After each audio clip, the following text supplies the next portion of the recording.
Bonjour, aujourd'hui on va faire un bilan des 2 jours précédents en faisant un travail sur toutes ces peurs qui nous empêchent d'exploiter nos forces au maximum.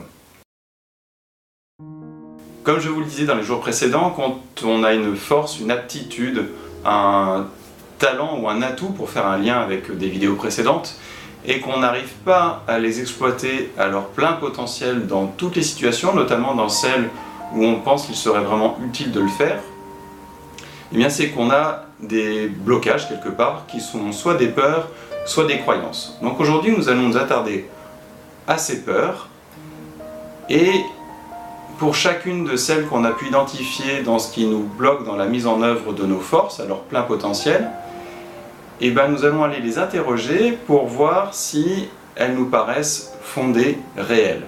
Les peurs réelles, celles qui vont rester, elles sont liées à un danger réel, vraiment à quelque chose de palpable, d'inévitable et qui vous met vraiment en danger.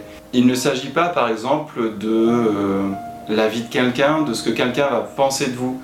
Ça, c'est une croyance, parce qu'à partir du moment où vous arrivez à faire quelque chose, où vous dépassez, même si une personne en face peut ne pas être d'accord avec vous, ça n'est pas une raison d'avoir peur. À partir du moment où vous exprimez, où vous assumez, tout va bien pour vous.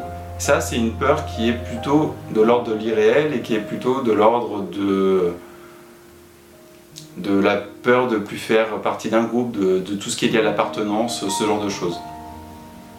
Ou tout bêtement la confiance en soi. Alors qu'une peur réelle, c'est celle qui est vraiment liée à un danger réel palpable. Je n'ai pas grand chose d'autre à dire aujourd'hui, du coup c'est extrêmement court. Et ce travail-là, je ne peux pas le faire pour vous, je peux juste vous montrer le chemin et vous dire, ben voilà, toutes les peurs que vous avez identifiées ou que vous pressentez sur ce qui vous bloque dans la mise en œuvre de vos forces, de vos talents, c'était talent et atout. Eh bien, interrogez-les, remettez-les dans le contexte dans lequel vous les avez repérés et essayez de voir si elles sont réelles ou non.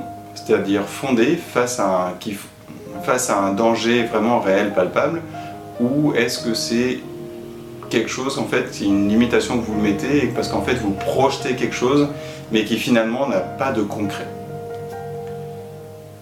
J'arrête là pour aujourd'hui, je vous souhaite une excellente journée et je vous remercie d'avoir regardé la vidéo. Salut!